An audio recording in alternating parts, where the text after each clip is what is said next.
So on May 13th, we approved a resolution proclaiming July as MECP2 Duplication Syndrome Awareness Month in New York State.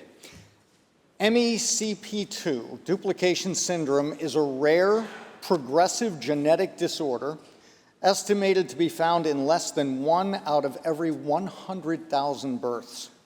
It was first recognized in 2005. The symptoms include severe developmental problems, impaired motor function, gastrointestinal issues, respiratory infections, and treatment-resistant seizures. Tragically, the cumulative impact of these multi-systemic health problems often lead to a shortened lifespan, with only half of affected individuals surviving past the young age of 25. Although research studies have indicated some hope that symptoms of this disorder may be reversed, we are still many years away from effective treatments. I was made aware of this rare genetic condition by a constituent of mine, Loretta Bine, whose son Dakota passed away in 2022. Dakota was a young man full of life and joy whose smile would light up a room. He loved childhood pleasures like birthday parties, sharing meals with family and neighbors. He enjoyed hanging out in the pool on summer days. He loved to talk to people about music, motorcycle cops, and Batman. Dakota was a student at Eastern Suffolk BOCES, where he was often called the mayor, and that was because he would love to say hello and greet everyone he ran into. Dakota graduated high school at 20 years of age, then went on to a culinary-focused day habilitation program where Dakota had warm relationships with his peers and teachers. Dakota also developed a special friendship with Tom, the nurse for the building. And here's why passing this resolution and raising an awareness is so vitally important.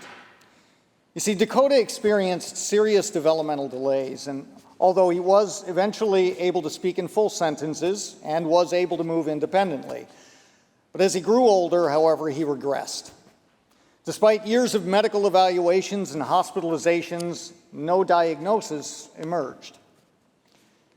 For much of his life, Dakota lived without a diagnosis, leaving his family without the understanding or support that could have made a critical difference.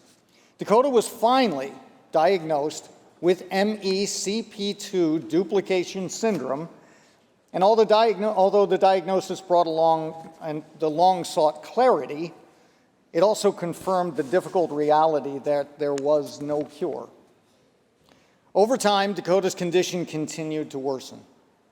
He began experiencing daily seizures and ultimately spent his later years in a transport chair and faced the many challenges that came with this devastating syndrome. In 2022, at just 31 years old, Dakota passed away at Stony Brook University Hospital due to pneumonia. His life, though marked by struggle, was also marked by immense love, strength, and resilience.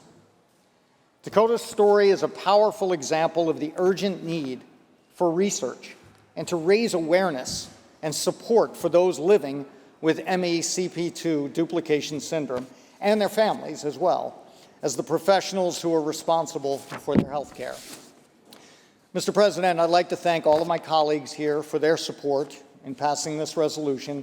And as I mentioned earlier, current research has indicated the possibility of successful treatment options. And it's my sincere hope that our efforts will help raise awareness and incentivize further research. I'd also like to mention Dakota's mother, Loretta Bine, is here with us in the gallery today. And I ask that you recognize her and extend to her the courtesies of the House. Thank you, Mr. President. Thank you, Senator Murray. To our guests, I welcome you on behalf of the Senate. We extend to you the privileges and courtesies of this House. Please rise and be recognized.